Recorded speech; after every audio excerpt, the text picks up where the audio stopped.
Everyone who's a fan of Asetek has been waiting a long time for a high-end Invicta steering wheel to go with their Invicta base, Invicta pedals. Now obviously they have 3 different levels of products, La Prima, Forte and Invicta, and as much as the other wheels have their own steering wheels, their own options, the Invicta has never had that. So this is a really big moment for the company, and we've got a chance to look at it. So let's take a closer look and I'll talk you through some of the features. Yes, another Traction Gamescom video, albeit many weeks later, but this one is exciting nonetheless because this is our brief first glimpse of the Asetek Invicta steering wheel that we managed to capture back in August. Now, when I say a brief first glimpse, that's exactly what I mean. This is not a review of any kind, it was literally just my first impressions from seeing and feeling the wheel for the first time, and also trying it out for a couple of laps as well. And with that in mind, I do want to apologise for the level of background noise. It was an insanely loud hall that we were filming this video in, and also a relative lack of B-roll compared to some of our usual hardware videos. Obviously, we had very strict time constraints for this, so I tried to cram in as much information as possible, and hopefully it's enjoyable and useful for you anyway.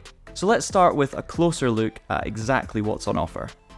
So there are actually over 144 different inputs on the Invicta wheel. There is a huge amount you can do with this, and as you can see, the buttons are beautiful. Lots of different options. You've got a couple of thumb encoders here. You've got brake balance on the left there, which can obviously change the brake bias very easily. You've got differential settings on the right.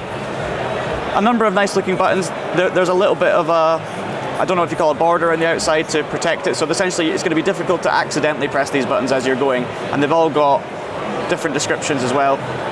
Obviously all of these things can be changed. That's the beauty of a wheel like this. There are so many customization options, not only when you actually have the wheel in terms of how you set it up and of course configure it, but also when you actually buy this wheel. Now the purchasing process is interesting because essentially you build the exact wheel that you want in your own specification. The price starts at $1,300, and the reason I say starts is because you could change different parts in this wheel depending on what you like. So you could have forged carbon shifters, for example. You can change the grips, whether they're separated here or whether you've got a joining section to the main frame. So there are lots of different things you can do. We have seen that of course before from Asetek, but not with the shifters, so that's interesting. Same thing with the colours as well. This particular example we've got here at Gamescom, you've got a kind of orange colour to these buttons, but you can have that in many different colours, which you can choose when you order it. Also the material here, whether you want a kind of woven carbon or a forged carbon, that's also a choice. So for me, that's got to be one of the big appeals with this wheel. Pretty much no Invicta steering wheel is going to look the same as another one. We'll take a closer look at some of the encoders on the front here because there are quite a few of them. They stand out. You've got 3 main rotaries here. Now these are all made of aluminium, and you can't actually press them, you can just rotate them. But I mean, given the amount of options you have on this wheel, that's not necessarily an issue. You've also got these, which are known as pinky switches. I mean, you might know them as funky switches, but these are pinky switches. Don't Google it. In fact, all of the buttons on here are actually made of aluminium. Now the screen is 4.3 inches wide from one corner to the other, and it will actually be touchscreen. Now this early version doesn't have that yet, so we can't test that for you, but as you're watching this video, this will come with a touchscreen, which is really cool, so you should be able to change things on the fly and have a look at different pages and things like that. But all in all, I think it just looks super functional. They've made sure that every button is within close range, whether it's your thumb, whether it's your index finger. You don't really have to move your hands too far at all to be able to make contact with these buttons. We'll take a look around the back. So first of all, classic Asetek quick release, popular system, works really well. You just pull the handle and lift, very simple. Obviously, this being a screen version of a steering wheel, you've got to be careful for thumbprints and stuff. But we'll take a look at the back here. You've actually got 6 paddles to work with. Now again, you can customize this to have it as you like. You've got the main paddles in the middle for changing gear. You've obviously got clutch options at the bottom, and then you can have an extra paddle for honestly whatever you want it to be, whether it's an extra gear shifter, whether you want hand controls. There's many things you can do with it. There's also, you probably noticed, a couple of buttons on the rear. Now I said earlier about the index finger, this was actually a Kevin Magnussen recommendation, so obviously being a Formula 1 driver, he knows all about being able to access the right buttons at the right time, so he recommended the more buttons you can have within range, the better, and these are perfect. So you can very easily press them when you're driving along. Great for stuff like DRS, push to pass, where you don't really have to think about it, so I'm a really big fan of that. So clearly, and probably unsurprisingly given its Invicta moniker, the intention for this wheel is for it to be as functional as it is stylish. Now obviously, given our time constraints from recording this video, I can't tell you anything about how it performs over a long period of time, but on the face of it, from my first look at it, I was really impressed by its practicality, by the looks, and also Probably the most notable one was the customization options. I think they're really, really impressive. But now it was time for me to actually jump into the rig and do a few laps to see how it all actually felt in practice.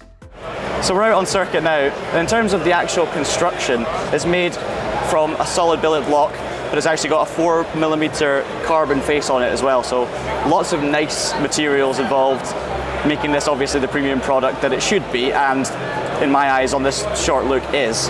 Like many other wheels that have LEDs in them as well, you can of course customize the colors within the buttons, so you can change what colors they are when they're not doing anything specific, and then of course when you say lock up the car or maybe press a button as well, activate it, you can also change the color that it gives you then, so you can make it look however you like, and that's always something I quite like if you're someone who cares about the look of your rig and takes these things into consideration.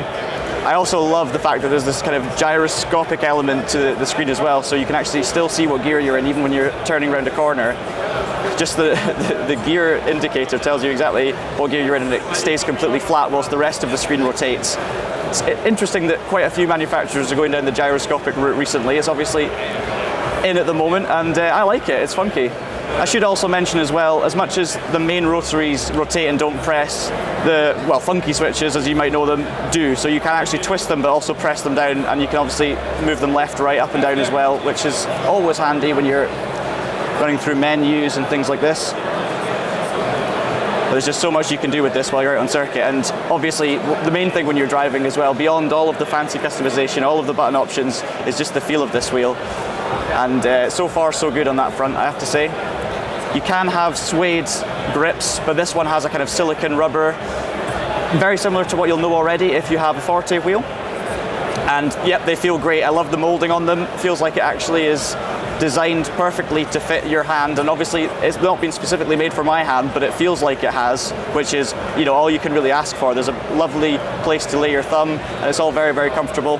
And obviously if you're used to the Asetek ecosystem, you may well be aware that these things do work with third-party products, whether that's the steering wheel or the base, and this one is no different. So if you like the steering wheel, the Invicta wheel, but you don't have an Invicta base and don't want to maybe change your base at this moment, you can also get this wheel without the Asetek quick release, so that's good to know. And obviously, although the connectivity and stuff like that is wireless, when you have the Asetek system, there is still the option to add a USB cable if you're running with a third-party option, so it makes it work, which is the main thing. So we'll take a quick look at the screen here as well. On the top left, you've got position and lap counts, that's always good. You've got a last lap delta as well. So as I'm slowing down to look at it, you can see I'm losing time there, but it's to the nearest thousandth of a second and it's live, so that's always good. You'll have a best lap there, but I haven't done a single clean one yet. And then obviously your other lap time data there at the bottom. Interesting for me, you've got energy too, so you've got a battery percentage there and a deploy figure, as well as your ERS modes. Obviously you can also, by changing the brake bias for example, actually change it on the screen, which is really cool. And of course, if you're not keen on all of this and you don't want your fuel at the top or you don't want your tyre pressures down the bottom right there, you can of course customize all of this, whether it's through Asetek software itself. They will add more presets and layouts as development continues, or also you can go through SimHub, because Asetek want to encourage people to have fun with this and, you know, make it work for them. So it will be SimHub compatible, and that's going to be great news for many of you out there.